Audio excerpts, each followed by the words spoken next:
परम प्रेम श्री श्री ठाकुर, परम आराध्य जगत जननी श्री श्री बड़मा, परम पूज्यपा श्री श्री बड़दा, परम पूज्यपा श्री श्री आचार्य देव तथा इष्ट परिवार समस्त पाद पद्म मोर आभूमि प्रणाम। आज सत्संग बरेण्य परिचालक विज्ञान भाई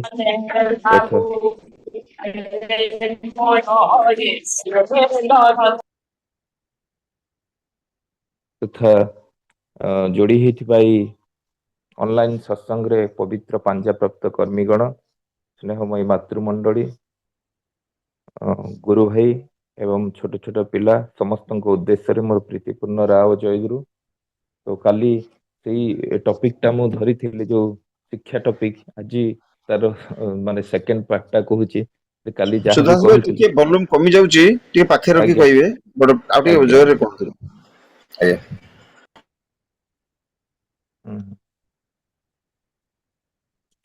एबे आसिला ना? आज्ञा वर्तमान काली मो शिक्षार से जो टॉपिक टा धरी थिली, आज से तार सेकंड पार्ट टा ही कहूची। कारण शिक्षा तो ठाकुर प्रदत्त शिक्षा विधान तो अत्यंत व्यापक, जाकू आम शेष भी करि परिबानी, तथापि देखुची। तो काली जो कथा मु कहूली खाली समराइज कर दउची जे आजि काली आमे जो रेस रे भागी चंदी, वर्तमान रेस रे दौड़ी चंदी, सेटा होची शिक्षा पाठ। कारण समस्त आमे चाहूचंदी पाठ पढ़ी के आम पिला माने डॉक्टर, इंजीनियर, आईएएस, ओएस या चार्टर्ड अकाउंटेंट एमती ही किछ गोटे बाहरी जांतु, किछि पैसा रोजगार करिवे। तापरे से पिला तार जीवन वृद्धि की केमिति से नियंत्रण करिवो, से प्रति आम मानकर काहरी दिशा नाही। स्पेसिफिक आमे जो अभिभावक रहउचंती से माने ही प्रथमरु गोटे पिलांक ऊपर लदी दउचंती। एमानक प्रेशर रे आसिकी पिला माने अनेक आत्महत्या भी करूचंती। तो कहियार उद्देश्य होची जो शिक्षा पिला मानकु निजे आत्मरक्षार कौशलटा शिखई नाही, से शिक्षा ना। एथिरे खाली आमे शिक्षार सिस्टमटा या शिक्षकों को दोष देले हबनी, एथिरे बापा मांकर भी अनेक दोष रही। तो जो कथा शिक्षार धारार कथा ठाकुर कहछन, शिक्षार धारा गोटे माँ पाखरु ही प्रथम आरंभ होउची। प्रकृत शिक्षा जो मान लाभ करछन, जो बीए एमए डिग्री धरी कि जेतले मनीषर माने जोटा को माने सीमा निर्धारण करिसेंती, एटा होची हमर बीए एमए। आ ठाकुर सब बळे कहछन तमे एम्बिशियस हुओ ना, तमे ऑस्पिशियस हुओ। माने जोटार ओडिया होची जे तुमे माने महताकांक्षी हुओ ना, तुमे शुभाकांक्षी हुओ। महताकांक्षी हुए हेले कोन हबो ना, मते गोटे गोल सेट करिया को हबो। मते गोटे गोल सेट करिया को हेले मो जेनो तेनो से गोल ले भागीबी। मु डाक्टर हेबी, मु आईएएस हेबी, एई जो गोल नै कि मु सब किछि देह मन प्राण को एकाग्र करके लागे चलीबी। जो वृत्ति प्रवृत्तिटा मो ऊपर प्रोमिनेंट हे जिवो, एई वृत्ति प्रवृत्तिटार गोटे किछि गोल न थाए। किंतु सतरे वृत्ति प्रवृत्ति होछि गोटे वाटर टाइट कंपार्टमेंट। गोटे छोट उदाहरण देले आमे जानि परिबा, सेतले आपण माने पेपर रे बाहर थिरा बहु मात्रा रे सुनिथिबे, आ बहु मात्रा रे जाजन भी हेछि। एई फोरम रे भी हेछि, गोविंदपुर फोरम रे अनेक जाजन करिसंती। जे जणे ए जो फेरारी गाड़ी जेतले बाहर थिला, से फेरारी गाड़ीटा किनिथिले बहुत आदर जत्न सहकारे। से प्रत्येक दिन से गाड़ीटा को धोई की सफा करते निज हाथ रे। थरे तांकर गोटे पुओ कोन करछि, गोटे जो लुहार ये नहीं कि से गाड़ीटा को पूरा माने बहुत खराब कर दे सलानी, पिटी की गोटे साइड रु से देखले ठक ठक आवाज आछी। से सेपटे जे देखला तांको पुओ, तांकर जे क्रोध एते मात्रा रे हेतला जे से ताको गोटे चापुडे पकेइतला। से चापुडा रे से जो धरिथिबा हाथ रे एटा ताको से छोट छुआर हाथ रे लागि जाइतला। आ पूरा तीनटा आंगुली को डॉक्टर मेडिकल को नेकी तांको काटिया को पड़िला। आ एई जो लोक को सेतबेले सबुठारु बेसी हंट कला कथाटा, जेतबेले से पिला सेंस को आसिकी कहला बाबा मोर एई जो आंगुली गुडा को केबे ग्रो करिवो। चिंता करंतु, से पिलाटा कोन तार शत्रु थिला कि? ता नुए। किंतु वृत्ति प्रवृत्तिर आधिपत्यटा एते प्रबल, एई जे क्रोधटा जेतबेले एक्टिव हे गला, ता पाखरे विनय, श्रद्धा, संयम सबु किछि ମାନେ ଡରମାଣ୍ଟ ସବୁ ଅନକଣ୍ଟ୍ରୋଲ ହେଇଗଲା। ତାମାନେ ଏଇ ହଉଛି ବୃତ୍ତି ପ୍ରବୃତ୍ତି ହଉଛି ୱାଟର ଟାଇଟ କମ୍ପାର୍ଟମେଣ୍ଟ, ୟାର କିଛି ଗୋଟେ ଗୋଲ ନଥାଏ। ତେଣୁ ୟା ଭିତରକୁ ଆଉ କିଛି ପ୍ରବେଶ କରିପାରିବନି ଇଏ ଥରେ ଯଦି ଆକ୍ଟିଭ ହେଇଯିବ। ତ ଏମିତି ଆମେ ଯୋଉ ବିଏ ଏମଏ ଡିଗ୍ରୀ ଧରିକି ଯୋଉ ଡିଗ୍ରୀଟାକୁ ଜ୍ଞାନର ସୀମା ବୋଲିକି ନିର୍ଦ୍ଧାରଣ କରିଦେଇଛନ୍ତି, ସିଢି ପରେ ସିଢି, ଦୋତାଲା, ତିନିତାଲା, ଦଶତାଲା, ମାନେ ଅଟ୍ଟାଳିକାର ଯଦି ସର୍ବଶ୍ରେଷ୍ଠ ମହଲା ଉପରେ ଛିଡା ହେଇକି ବି ଆମେ ଭାବନ୍ତି, କିନ୍ତୁ ତା ଉପରେ ବି ମହାଶୂନ୍ୟ ଅଛି ଯାହାର କୌଣସି ଶେଷ ନାହିଁ।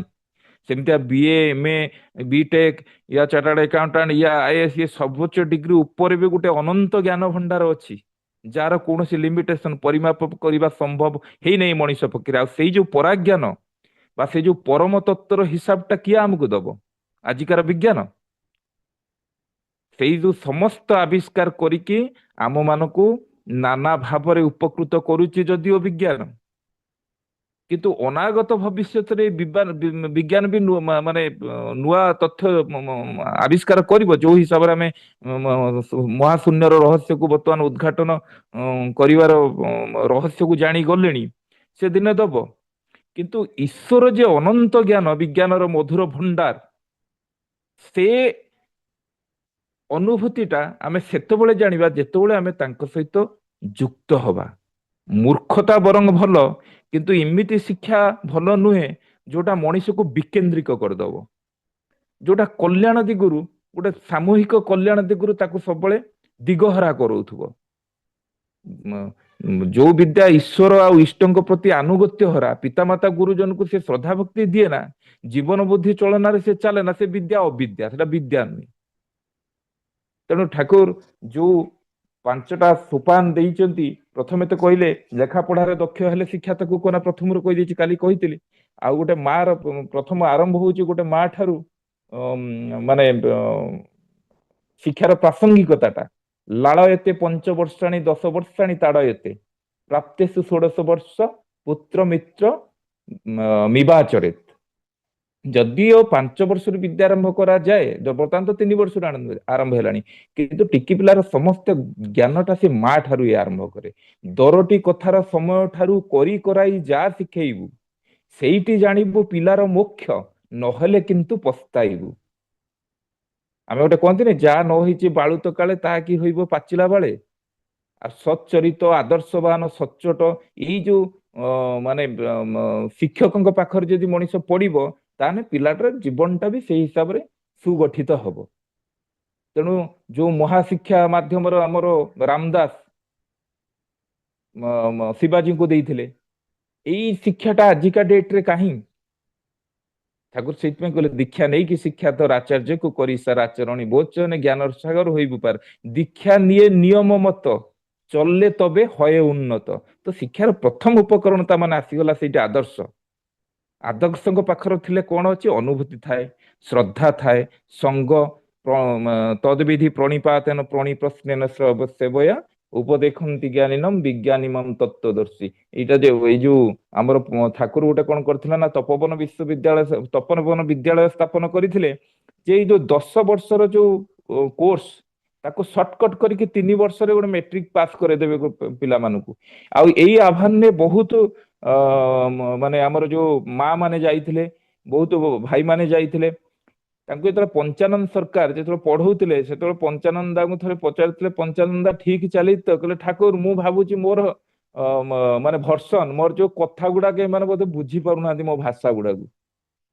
ପଞ୍ଚାନନ୍ଦାକୁ ଠାକୁର ସେଇ କଥା କହିଥିଲେ ଯେ, ଆପଣ ଭାବୁଛନ୍ତି 50 ଜଣ 100 ଜଣ ବସିଥିବେ, ଆପଣ ଲେକ୍ଚର ହେଇକି ଝାଡିଦେବେ ଲେକ୍ଚରସିପ, ଆଉ ସେମାନେ ଶୁଣିଯିବେ। ସେମିତି ହୁଏ ନା। ଗୋଟେ ଗାଈ ପଲୁକୁ ଗୋଟିଏ ଛଡିରେ ଆପଣ ସାବାଡ କରିବାକୁ ଚେଷ୍ଟା କରୁଛନ୍ତି, ମଣିଷ କ୍ଷେତ୍ରରେ କିନ୍ତୁ ସେଇଟା ସମ୍ଭବ ନୁହେଁ। ମଣିଷକୁ 50ଟା ମଣିଷକୁ ହେଲେ 50ଟା ଛଡି ଧରିକି ତାଙ୍କ ପାଖକୁ ଯିବାକୁ ପଡିବ, ତାଙ୍କର ଫିଲ୍ଡ ଅଫ ଏକ୍ସପିରିଏନ୍ସକୁ ନେଇକି ତାଙ୍କ ପାଖରେ ପହଞ୍ଚିବାକୁ ପଡିବ।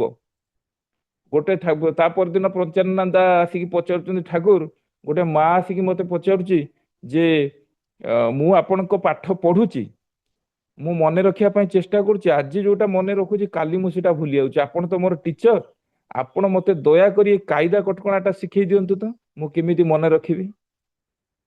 ଠାକୁରଙ୍କୁ ଯେତେବେଳେ ଏଇ କୋଶ୍ଚିନ୍ କରାହେଇଛି, ଠାକୁର ତାକୁ କହିଛନ୍ତି ଯେ ଆପଣଙ୍କୁ ଯାହା କୁହାଯାଉଛି ଆପଣ ଅଧଘଣ୍ଟେ ପରେ ମନେ ରଖୁଛନ୍ତି ନା ଭୁଲି ଯାଉଛନ୍ତି? କାରଣ କହିବାର ଉଦ୍ଦେଶ୍ୟ ଥିଲା ଠାକୁରଙ୍କର, ଠାକୁର ତାଙ୍କୁ କହିଥିଲେ ଯେ ତମେ ଗୋଟେ ମୋ ପାଖକୁ ଗୋଟେ ପ୍ଲାନିଂ ନେଇକି ଆସିବ, ତମକୁ ମୁଁ ନେଇକି ଯୋଉ ଗୋଟେ ପଞ୍ଚାନନ୍ଦାକୁ ନେଇକି ଗୋଟେ ବିଦ୍ୟାଳୟର ସ୍ଥାପନା ସେ କରିବାକୁ ଚାହୁଁଥିଲେ, ଯୋଉ ପ୍ଲାନିଂ ଟା ନେଇକି ଆସିବା ପାଇଁ ପଞ୍ଚାନନ୍ଦାକୁ ସେ କହିଥିଲେ, ପଞ୍ଚାନନ୍ଦା ହଁ ମାରିଦେଇକି ଚାଲି ଆସିଥିଲେ କିନ୍ତୁ ଆଉ ଯାଇନଥିଲେ। କହିଲେ ଯଦି ଆପଣ ଅଧଘଣ୍ଟେ ପରେ ଶିକ୍ଷକ ହେଇକି ମନେ ରଖି ପାରୁନାହାନ୍ତି, ମୁଁ କହିଥିବା କଥାଟା, କାଲି କହିଥିବା କଥାଟା ଆଜି ପର୍ଯ୍ୟନ୍ତ ଆପଣ ଏପର୍ଯ୍ୟନ୍ତ ଆଣିକି ଦେଇ ନାହାନ୍ତି, ୟା ମନେ ନାହିଁ ଆପଣଙ୍କର, ଆପଣ କେମିତି ଭାବୁଛନ୍ତି ଆପଣଙ୍କ ଛାତ୍ର ଗୁଡାକ ସବୁ ସେମିତି ମନେ ରଖି ନେବେ ବୋଲି? ଶିକ୍ଷକର ନାହିଁ ଇଷ୍ଟ ଟାଣ, କିଏ ଯୋଗେଇବ ଛାତ୍ର ପ୍ରାଣ। ତ ଅଭ୍ୟାସ ବ୍ୟବହାର ଭଲ ଯତ, ଶିକ୍ଷା ତାର ଜାନିସ୍ ତତ। ମୁଖେ ଜାନେ ବ୍ୟବହାର ନାହିଁ, ସେଇ ଶିକ୍ଷାର ମୁଖେ ଚାଇ। ପୁଣି କଣ କହିଲେ? ଶିଖିଲି ଯେ ତୁଇ କେତେ ସେତେ, ବୋଧରେ କିଛି ଫୁଟିଲାନି, ସ୍ମୃତିର ବଳଦ ହେଲୁ ଖାଲି, ମୁଠାଏ ବି ଅନ୍ନ ଜୁଟିଲାନି। ବହି ପଢି ତୁଇ ହେଲୁ ଯେ ବହି, ବହିର ମରମ ଧରିଲୁ ନା, ଧରି କରି ନ ଚାଲିଲେ କି ଜାଣିବ ବୋଧର ନିଶାନା। ତ ଏଇ ଯୋଉ ଲିଟରେସି ଆଉ ଏଇ ଯୋଉ ଏଜୁକେସନ, ଇଏ ସମାନ ଅର୍ଥରେ ଆମେ ମାନେ ଆଜି ନେଇକି ଚାଲିଛନ୍ତି।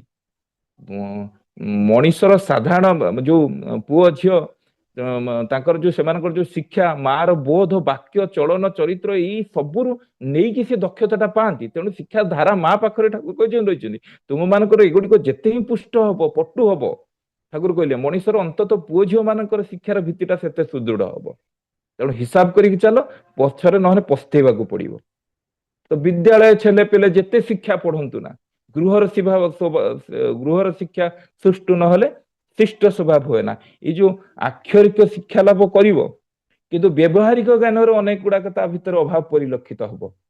ଏଥିପାଇଁ ଦରକାର ପାରିବାରିକ ଶିକ୍ଷା। ଆପଣ ଦେଖିବେ ଯେତିକି ପିଲାମାନେ ଖରାପ ହଉଛନ୍ତି ଏ କଲେଜ ମାନେ କଲେଜର ନମୁନା ଦେଇକି କିମ୍ବା ବାହାରେ ପଢିବାର ନମୁନା ଦେଇକି ଯେତିକି ପିଲା ଖରାପ ହଉଛନ୍ତି, ତାଙ୍କର ପାରିବାରିକ ଶିକ୍ଷାଟାକୁ ଥରେ ଦେଖିବେ ତ। ସେଥିପାଇଁ ପାରିବାରିକ ଶିକ୍ଷା ଯୋଉଟା ବାପା ମା ପରିବାର ପରିଜନଙ୍କ ଠାରୁ ସେ ପାଏ, ସେଇଟା ତା ପାଖରେ ଆଜି ଅଭାବ ଦେଖାଦେଇଛି। ଆଉ ବର୍ଣ୍ଣ ମାଫିକ ଶିକ୍ଷାର ଅଭାବଟା ପ୍ରଚଣ୍ଡ ମାତ୍ରାରେ ଦେଖାଯାଇଛି। ଗୋଟେ ତନ୍ତୀ ପିଲାଟେ ତନ୍ତ ବୁଣିବା ଯେତେ ସହଜ ହବ, ସୁନା ଯୋଉ ବଣିଆକୁ ସୁନା କାମ କରିବାଟା ଯେତେ ସହଜ ହବ, ଗୋଟେ କେଉଟ ପିଲାକୁ ମାଛ ଧରିବାଟା ଯେତେ ସହଜ ହବ, ବ୍ରାହ୍ମଣ ପିଲାଟାକୁ ପୂଜା ପର୍ବଣ କରିବାର ଶିକ୍ଷାଟା ଯେତେ ସହଜ ହବ, କ୍ଷତ୍ରିୟ ପିଲାଟାକୁ ଯୁଦ୍ଧ ବିଦ୍ୟା ନିପୁଣଟା ଯେତେ ସହଜ ହବ, ଅନ୍ୟ ତାକୁ ଯେକୌଣସି ଜ୍ଞାନ ଦିଅନ୍ତୁ ତାକୁ ସେଟା କଷ୍ଟକର ବ୍ୟାପାର ହବ। ଯୋଉ ବର୍ଣ୍ଣ ମାଫିକ ଶିକ୍ଷା କଥା ଠାକୁର ଗୁରୁତ୍ୱ ଦେଇଥିଲେ, ଆଗରୁ ଯୋଉ ଯାଉଥିଲେ ଆମର ଗୁରୁକୁଳ ଆଶ୍ରମକୁ, ସେଠି ବୈଶିଷ୍ଟ୍ୟ ମାଫିକ ଆଉ ବର୍ଣ୍ଣ ମାଫିକ ଶିକ୍ଷାଟା ଦିଆଯାଉଥିଲା। ତ ଠାକୁରଙ୍କର ଏଇ ବିଷୟରେ ମଧ୍ୟ ଗୋଟେ ଛଡା ଅଛି, କେମିତି ଥିଲା ଆଗକାର ଶିକ୍ଷା ବ୍ୟବସ୍ଥା। ୟା ବିଷୟରେ ମଧ୍ୟ ଗୋଟେ ଉଦାହରଣ ଆମେ ଦବା। ଆମର ପୂର୍ବଜ ମାନଙ୍କର ଯୋଉ ଶିକ୍ଷା ବ୍ୟବସ୍ଥା କେତେ ସୁନ୍ଦର ଥିଲା, କେତେ ସମାହିତ ଥିଲା। ତ ଜଣେ ଯିଏ ଗୋଟେ କଣ ସେ ଯୋଉ ନାଁ ଥିଲା, ସୁଧର୍ମା ଯେତେବେଳେ ସୁଧର୍ମା ରାଜ୍ୟ ଶାସନ କରୁଥିଲେ, ଜଣେ ଯୁବକକୁ ସେଠିକି ଆରେଷ୍ଟ କରିକି ଅଣା ହେଇଥିଲା। କଣ ତାର ଦୋଷ କଣ ଥିଲା? ନା ଦୋଷ ନଥିଲା ଏଇଆ, ପାଣି ମାଠିଆ ନେଇକି ଘରକୁ ଫେରିଲା ବେଳେ ସେଠି କଣ ନା ଧାନ କିଆରିରେ ଗୋଟେ ବିଲ ମାଲିକକୁ ସେ ଗୋଟେ ଷଣ୍ଢ କଣ କରୁଥିଲା, ଧାନ ଖାଇ ଯାଉଥିଲା, ଇଏ ବିଲ ମାଲିକକୁ କିଛି ନ କହିକି ପଳେଇଥିଲା, ଆଉ ତାକୁ ବି ଗୋଡେଇ ନଥିଲା। ତା ବାପାକୁ ଡକା ହେଲା, ସେ କୋଉ ଗୁରୁକୁଳ ଆଶ୍ରମର ପଢିଥିଲା ତାକୁ ବି ଡକା ହେଇଥିଲା। ଏଇ ଯୋଉ କର୍ଣ୍ଣମୁନିଙ୍କ ସମୟରେ, ତାର ଯୋଉ ଗୁରୁକୁଳ ଆଶ୍ରମ ଥିଲା କର୍ଣ୍ଣମୁନିଙ୍କର, ତାଙ୍କୁ ଡକା ଯାଇକି ବହୁତ ତିରସ୍କାର କରାଯାଇଥିଲା। ଏପରି ଗୋଟେ ପିଲାକୁ ତମେ ଶିକ୍ଷା ଦେଇକି ସମାଜକୁ ଛାଡିଛ, ଯୋଉ ପିଲା ମାଧ୍ୟମରେ ସେ, ଯୋଉ ପିଲା କଣ କରୁଛି ନା ଏଇ ଶିକ୍ଷା ନେଇକି ଆସି ସେ ସମାଜର କ୍ଷତି କରୁଛି, ଆଉ ତାକୁ ଦଣ୍ଡ ଦିଆଯାଇଥିଲା ମଧ୍ୟ। তো মানুষ কেমন নয় তাই শুধু তারই পরিমাপ, জন্মে আবার সুষ্ঠু তাতে কেমন ছেলের বাপ। ବାପ କେମିତିକା ତା ପିଲାକୁ ଦେଖିକି ଚିହ୍ନି ହବ। ରାମଚନ୍ଦ୍ରଙ୍କର ଜୀବନର ସାରା ଦେଖିବେ, ସିଏ କାହାର ସହାୟତା ନେଇନଥିଲେ। ପତ୍ନୀ ଅପହରଣ, ପତ୍ନୀ କି ନେଇକି ଚାଲିଗଲା ରାବଣ, ତାଙ୍କ ପାଖ ରାଜ୍ୟ ଥିଲା ଜନକ ରାଜ୍ୟ, ସେ ସହାୟତା ମାଗିଥିଲେ? କେତେ ବଡ ବିପର୍ଯ୍ୟୟ ଆସିଛି ତାଙ୍କ ଜୀବନର, ତାଙ୍କ ବାପାଙ୍କ ଠାରୁ କିଛି ସହାୟତା ମାଗିଛନ୍ତି? ସେ ନେଇନାହାନ୍ତି। ଏ ଶିକ୍ଷାର ଗୋଟେ ମୌଳିକ ଦିଗନ୍ତ ଏଇଟା। ଆଚାର୍ଯ୍ୟଙ୍କୁ ବାଦ ଦେଇ ଜ୍ଞାନ ଗବେଷଣା କରିବୁ ଯେତେ, ସାମଞ୍ଜସ୍ୟ ରହିବା କଠିନ ହରାଇବୁ ପଥ ନିୟତେ। ତ ଶିକ୍ଷାର ମୂଳରେ ଆଚାର୍ଯ୍ୟ ନହେଲେ ଆଜି ଯୋଉ ଅବସ୍ଥା ସେଇ ଅବସ୍ଥା ହବ।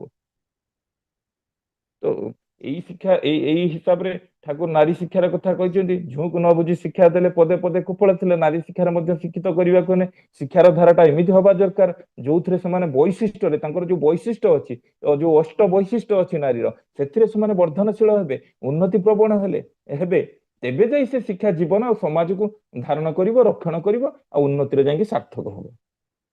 ବୈଶିଷ୍ଟ୍ୟକୁ ଉଲ୍ଲଂଘନ କରି ଶିକ୍ଷାର ଅବତାରଣା କରିବା ଆଉ ଜୀବନକୁ ନପୁଂସକ କରିଦେବା ଏକା କଥା। ନାରୀର ନୀତିର ଏଇ ଯୋଉ କଥା କୁହାଯାଇଛି। ତାପରେ ସହଶିକ୍ଷାର କଥା ଠାକୁର ମଧ୍ୟ କହିଛନ୍ତି। ସହଶିକ୍ଷାର ଯୋଉ କୁପରିମାଣ, ପୁଅ ଝିଅ ଏକ ସଙ୍ଗେ କରିଲେ ପଢା ଶୁଣା, ପଢାର ସାଥେ ଆସେ ହିଁ ଆସେ କାମର ଉପାସନା। ଆରେ ପାଗଳ ଦେଖିନାହୁଁ କି ନରକ ନିଶାଣ ଉଠେ ଯେଉଁଠି, ଗୋଟିଏ ପ୍ରଧାନ ନମୁନା ଦେଖ ବିଦ୍ୟାଳୟର ସହଶିକ୍ଷାଟି। ତ ଶିକ୍ଷକ ମାନେ ହଉଛନ୍ତି ଜାତି, ଆମର ଯୋଉ ସଭ୍ୟତାର ସେମାନେ ହଉଛନ୍ତି ନିର୍ମାତା। କେତେ ଡକ୍ଟର, ଇଞ୍ଜିନିୟର, ବାରିଷ୍ଟର, ଓକିଲ, ଅଧ୍ୟାପକ, ଶିକ୍ଷକ, କବି, ଗାଳ୍ପିକ, ବ୍ୟବସାୟୀ, କେତେ କଣ ସେମାନେ ସୃଷ୍ଟି କରିପାରୁଛନ୍ତି। କିନ୍ତୁ ଯଦି ଶିକ୍ଷକ ଗୋଟେ ଇଷ୍ଟପ୍ରାଣ ନ ହବ, ଆଦର୍ଶବାନ ନ ହବ, ତାହେଲେ ତାର ଦିଆଯାଇଥିବା ସମସ୍ତ ଶିକ୍ଷା ବ୍ୟର୍ଥ ହେଇଯିବ, ବିପରୀତ ଦିଗରେ ଯିବ, ଛାତ୍ର ଜୀବନ ସଙ୍କଟାପନ୍ନ ଦେଇକି ଗତି କରିବ। ଏହା ନିଶ୍ଚୟ। ଚରିତ୍ରହୀନ ଶିକ୍ଷକ ଛାତ୍ରର ଜୀବନ ଭକ୍ଷକ, ଶିକ୍ଷକର ନାଇଁ ଇଷ୍ଟଟାଣ କିଏ ଯୋଗାଇବ ଛାତ୍ର ପ୍ରାଣ। ଦାୟିତ୍ୱ ଭାରା ଯେତେ ଯାହା କିଛି, ସବୁଠୁ ଶ୍ରେଷ୍ଠ ଶିକ୍ଷକତା, ଇଷ୍ଟନିଷ୍ଠ ସ୍ୱଭାବ ବିନା ଅଧ୍ୟାପନା ବର୍ବରତା। ଉପାଧି ଯାହାର ବ୍ୟାଧି ହୋଇ କାଣ୍ଡ ଜ୍ଞାନକୁ କରିଛି ନଷ୍ଟ, ଶିକ୍ଷକ ନେତା ନୁହନ୍ତି ସେମାନେ, ଏଇଟା ଜାଣିଥା ଖାଣ୍ଟି ସ୍ପଷ୍ଟ।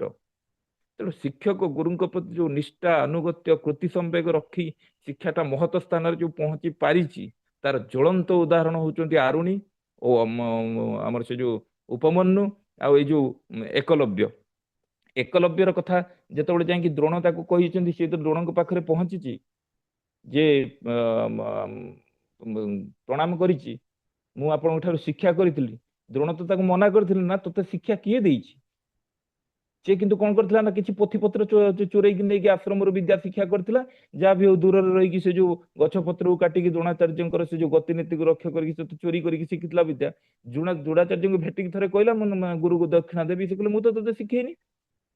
କହିଲେ, ନ ଶିଖିଲେ ମଧ୍ୟ ମୁଁ ଶିଖିଛି। ଦ୍ରୋଣ ଚମିକି ପଡିଥିଲେ, କେଡେ ବଡ ଭୁଲ ହେଇଯିବ। ମାନେ ଏଇ କଥା ହଉ ହଉ ଗୋଟେ କୁକୁର ସେଠି ଭୁକୁଥିଲା। ଆପଣ ମାନେ ମହାଭାରତ ସିରିଏଲରେ ବି କଥାଟା ଦେଇଛି, ଏବେକାର ଯୋଉ ମହାଭାରତ ଷ୍ଟାର ପ୍ଲସ ରେ ଚାଲିଛି ତା ଦେହରେ ବି ଦେଇଛି, ଲକ୍ଷ୍ୟ କରିଥିବେ। ତାର କଥା ହବାର ଅସୁବିଧା, ସେ କଣ କଲା, ଗୋଟେ ସର ମାରିଲା, କୁକୁରର ପାଟିଟା ବନ୍ଦ ହେଇଗଲା। ଚମକି ପଡିଥିଲେ ଦ୍ରୋଣ। ଇଏ ବିଦ୍ୟାର ଶକ୍ତି କି କୋଉଠି ଭାବରେ ବିନିଯୋଗ କରିଯିବ ତା କଥା ଜାଣି ନାହିଁ। ତେଣୁ ତାକୁ ମାଗି ଆଣିଥିଲେ ନା ଗୁରୁ ଦକ୍ଷିଣା, ସେ କଥା ଆପଣ ମାନେ ସମସ୍ତେ ଜାଣନ୍ତି।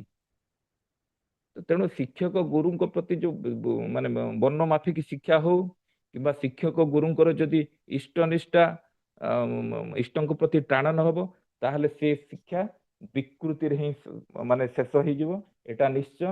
ଏଥିରେ କୌଣସି ମତେ ସନ୍ଦେହ ବି ନାହିଁ। ତେଣୁ ଯୋଉ କଥା ଠାକୁର କହିଛନ୍ତି ଯେ ମାନେ ଯୋଉ ସେକେଣ୍ଡ ପାର୍ଟ କୁ ଯଦି ଆସିବେ, ଏଇ ଜନ୍ମାର୍ଜିତ ସଂସ୍କାର ସହିତ, ଯେ କାଲି କହୁଥିଲି kind of mind is irrevocably decided before a child is born। ପିଲା ଜନ୍ମ ହବାର ସାଥେ ସାଥେ ତାର ମସ୍ତିଷ୍କ ଅମୋଘ ରୂପେ ନିର୍ଦ୍ଧାରିତ ହେଇସାରିଛି, ତାକୁ ଶିକ୍ଷା କୌଣସି ମତେ ଚେଞ୍ଜ କରିପାରିବ ନାହିଁ।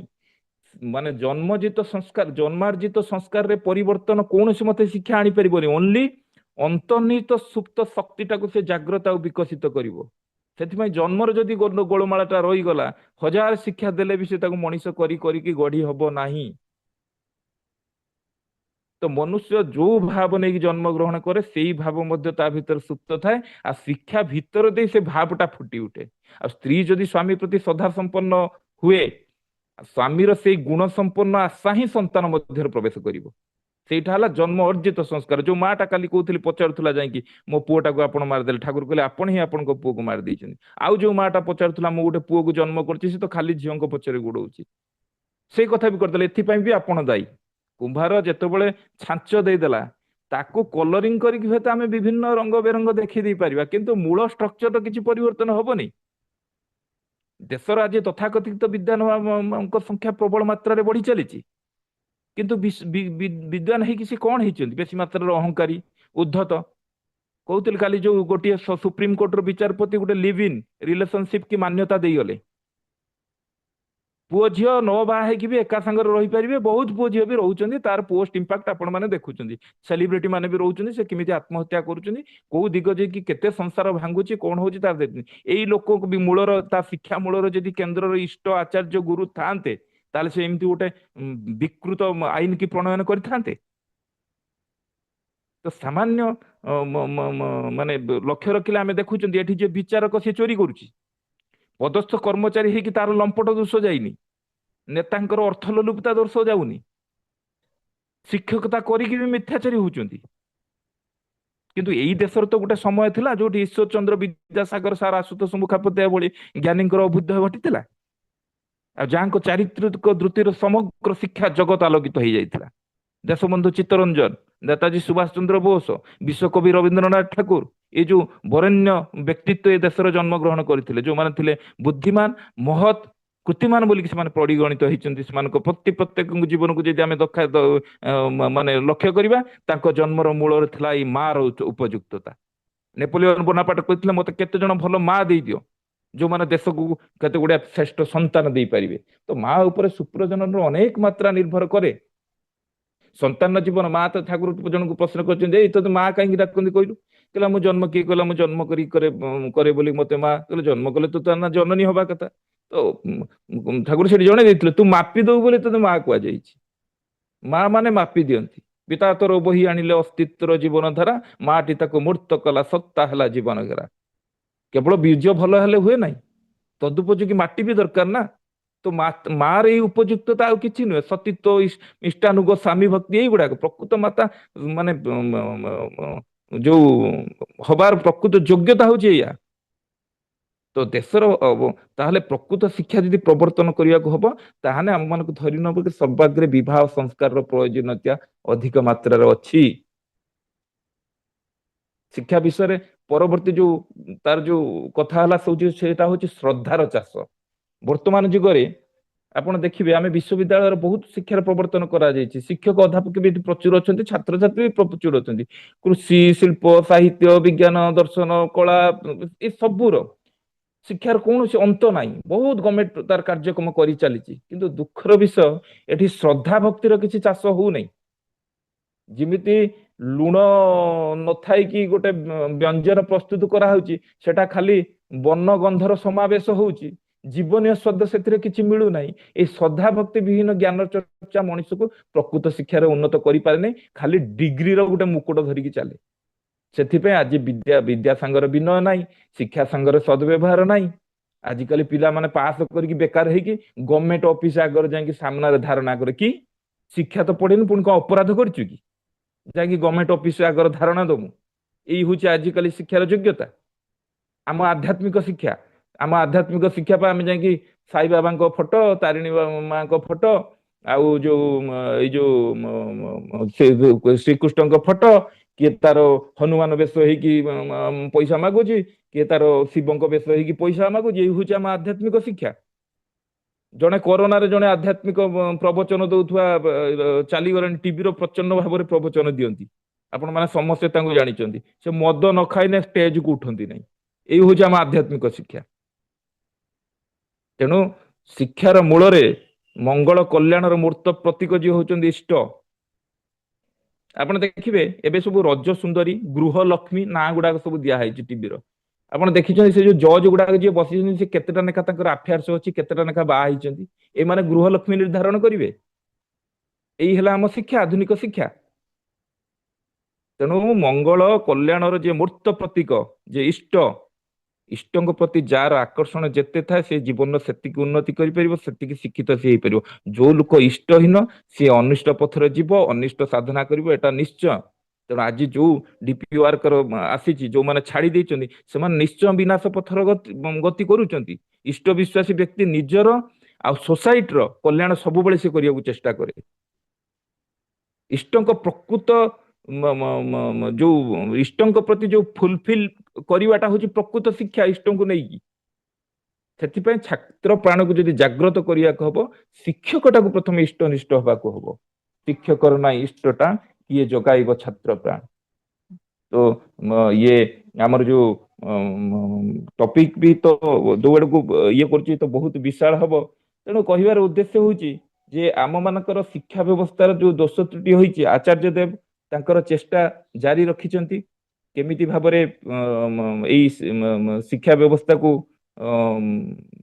ନେଇକି ଗୋଟେ ଟେବୁଲ ପ୍ରତିଷ୍ଠା ହଉ, ସେଇ ଟେବୁଲ ଉପରେ କିଛି ପ୍ରଫେସର ରହିବେ, ତାଙ୍କ ଅଣ୍ଡରରେ କିଛି ଗୋଟେ ଗବେଷଣା ଠାକୁର ମାନେ ଚାଲିବ। ଠାକୁରଙ୍କର ଶିକ୍ଷା ବ୍ୟବସ୍ଥାକୁ ଯେତେବେଳେ ଏ ସମାଜର ଯୋଉ ବୁଦ୍ଧିଜୀବୀ ଅଛନ୍ତି ସେମାନେ ତାଙ୍କ ଭିତରେ ଗୋଟେ ଆନ୍ଦୋଳନ ଏଟା ସୃଷ୍ଟି କରିବ। ବର୍ତ୍ତମାନ ବି ଆରମ୍ଭ ହେଇଗଲାଣି ଏଇଭଳିଆ ଥେସିସ୍ ଦେଇକି ସମସ୍ତେ ରିସର୍ଚ୍ଚ କଲେଣି, କିନ୍ତୁ ସେଇଭଳି ଆଖି ଦେଖାଣିଆ ଗୋଟେ ପରିବର୍ତ୍ତନ ଆସିଲା ଭଳିଆ ସମୟ ଆସି ନାହିଁ। ଏ ସମାଜର ବୁଦ୍ଧିଜୀବୀ ମାନଙ୍କର ଭିତରେ ଯେତେବେଳେ ଏଇଭଳିଆ ପ୍ରକାର ଗୋଟେ ଆନ୍ଦୋଳନ ସୃଷ୍ଟି ହବ, ସମାଜକୁ ଗ୍ରହଣ କରିବାକୁ ବାଧ୍ୟ ହବ। ଆଉ ସେଇ ପ୍ରତୀକ୍ଷାରେ ଆମେ ସମସ୍ତେ ଅଛନ୍ତି। ଶ୍ରୀ ଶ୍ରୀ ଠାକୁରଙ୍କର ଶିକ୍ଷାନୀତି ସମଗ୍ର ବିଶ୍ୱ ପାଇଁ ଅନୁସରଣୀୟ ଆଉ ଅନୁକରଣୀୟ ହବ। ଚରିତ୍ର ଗଠନ କରିବା ପାଇଁ କୌଣସି ଶିକ୍ଷା ଆମ ସମାଜରେ ନାହିଁ। ଝିଅଟିର ଜିଜ୍ଞାସା ଅଛି, ସେ ଗୋଟେ ଭଲ ମା ହବ, ଭଲ ମଣିଷଟେ ହବା ପାଇଁ ଗୋଟେ ପୁଅର ଜିଜ୍ଞାସା ଅଛି, କିନ୍ତୁ ଆମ ଶିକ୍ଷାର ସିଷ୍ଟମରେ କିଛି ନାହିଁ। 1835 ମସିହାର ଯୋଉ କଥା କାଲି ବି କହିଥିଲି, ଲର୍ଡ ମ୍ୟାକ୍କିଲି ଯେତେବେଳେ ପ୍ରତିନିଧି ନେଇକି ଆସିଥିଲେ ଡେପୁଟେସନରେ, ସେ ରିପୋର୍ଟ ଦେଲେ 1835 ମସିହାରେ ଆମର ଯୋଉ ଇଣ୍ଡିଆନ ଏଜୁକେସନ ଆକ୍ଟ ପ୍ରବର୍ତ୍ତିତ କରାହେଲା, ସେଥିରେ ଭାରତୀୟ ମାନେ କେବଳ କିରାଣୀ ହେବେ, ବୁଦ୍ଧିଜୀବୀ ହେବେ ନାହିଁ। କେବଳ ଚାକିରି କରିକି ଚାକିରି ପାଇଁ ଏ ପାଠ ହଉଛି ଉଦ୍ଦିଷ୍ଟ। ଆନ୍ତର୍ଜାତିକ ସ୍ତରରେ ଯୋଉ ରିପୋର୍ଟ ଆସୁଛି, ଗୋଟେ ରିପୋର୍ଟରେ ଲେଖାଯାଇଛି 90% ଇଣ୍ଡିଆନ୍ସ ଆର୍ ଅନଏମ୍ପ୍ଲୟେବଲ୍। ଏମାନେ କିଛି ଜାଣି ନାହାନ୍ତି। କଥାଟା କିନ୍ତୁ ନିଛକ ସତ। ଆପଣ ସିଭିଲ ଦେଖନ୍ତୁ, ମେଡିକାଲ ଦେଖନ୍ତୁ, ଆପଣ ସିଭିଲ ମେଡିକାଲ ସଫ୍ଟୱେୟାର ଯୋଉଥିରେ ବି ଦେଖନ୍ତୁ, ଏ ସବୁ ରିପୋର୍ଟ ପଛରେ ଆସିଛି ଏମାନେ ଅଯୋଗ୍ୟ, ଏମାନେ ଖାଲି ଡିଗ୍ରୀ ଧରା ମାନେ ପାଠ ପଢିଛନ୍ତି। ପ୍ଲାଷ୍ଟିକ ସର୍ଜରୀ ଯୋଉ କଥା ଆପଣ ମାନେ ସମସ୍ତେ ଜାଣିଥିବେ, ଭରଦ୍ୱାଜ ମୁନିଙ୍କର ରିପୋର୍ଟକୁ ନେଇକି ଯୋଉ ସିପକର ତାଲପେଡ ଯେ ପୁନେରେ ଜଣେ ଥିଲେ, ସେ ଯୋଉ ବିମାନ ତିଆରି କରିଥିଲେ, 19ଟା ବିମାନର ମାନେ ଫର୍ମୁଲା ତା ଭିତରେ ଥିଲା। ତାର ମୂଳ ଫର୍ମୁଲାଟା ଥିଲା ସେଇ ପୁଷ୍ପକ ବିମାନ, ଯୋଉଟା ମନର ଯାନ ଅନୁସାରେ ସେଟା ଏକ୍ସପାଣ୍ଡ ହେଇପାରୁଥିଲା। ଆଉ ଏ ଡକୁମେଣ୍ଟ ପ୍ରମାଣ ହିସାବରେ ବର୍ତ୍ତମାନ ସୁଦ୍ଧା ସଞ୍ଚିତ ଅଛି। ତାକୁ ମାନେ ଯୋଉ ଇଂଲିଶର ଯୋଉ ଆମର ବ୍ରିଟେନର ଯୋଉ ରିଟ୍ ବ୍ରଦର୍ସ ତାକୁ ନେଇ ଯାଇଥିଲେ, ଆଉ ସେମାନଙ୍କୁ ବି ତାଙ୍କ ରିସର୍ଚ୍ଚ କରିକି ତାଙ୍କୁ ବି 3 ବର୍ଷ ଲାଗିଗଲା। 18 ଖଣ୍ଡ ବହି ସେ ପ୍ରକାଶିତ କରିଥିଲେ, ଯୋଉଥିରେ 32 ପ୍ରକାର ବିମାନର ଶିକ୍ଷା କୌଶଳ ଲେଖା ଥିଲା। ଆଉ ଆଜିର ଯୋଉ ବିମାନ ବ୍ୟବସ୍ଥା ଯାହା ଦେଖୁଛନ୍ତି, ତାର ମୂଳ ଫର୍ମୁଲା ସେଇଠୁକୁ ଆସିଥିଲା। ତ ଆମ ପୂର୍ବଜ ମାନଙ୍କର ଶିକ୍ଷା ବ୍ୟବସ୍ଥା କେଡେ ସୁନ୍ଦର ଥିଲା। ଠାକୁର ଚାହିଁଛନ୍ତି, ଠାକୁର ସବୁବେଳେ ଚାହିଁଛନ୍ତି ସେଇ ଶିକ୍ଷା ପୁଣି ଥରେ ଫେରିଆସୁ ବୋଲି। ବାଣୀର ଗୋଟେ କହିଛନ୍ତି, ବିଦ୍ୟାଳୟର ପ୍ରବେଶ ଦ୍ୱାରା ପରଖି ନେବା ବନ୍ନ ଗତି, ଛାତ୍ର ନେବା ଖୁବ ଭଲ, ଥାକଲେ ନିଷ୍ଠା ଅନୁରକ୍ତି। ବର୍ଣ୍ଣ ହିସାବରେ ବିଦ୍ୟା, ସେଇ କଥାଟା ସେ ଠାକୁର ବେଶୀ ମାତ୍ରାରେ ଦେଇଛନ୍ତି, ଇମ୍ପୋର୍ଟାନ୍ସ ଦେଇଛନ୍ତି। ବିବେକାନନ୍ଦଙ୍କର ଗୋଟେ ବାଣୀ ଅଛି, carry out the commands of the guru without a least hesitation and doubt is the way of success in life. ତତ୍ତ୍ୱଦର୍ଶୀ ଗୁରୁଙ୍କ ପାଖକୁ ପ୍ରଣିପାତ ପ୍ରଶ୍ନ ସେବା ଦ୍ୱାରା ଜ୍ଞାନ ପ୍ରଦେଶ ଲାଭ କରିବାକୁ ପଡେ।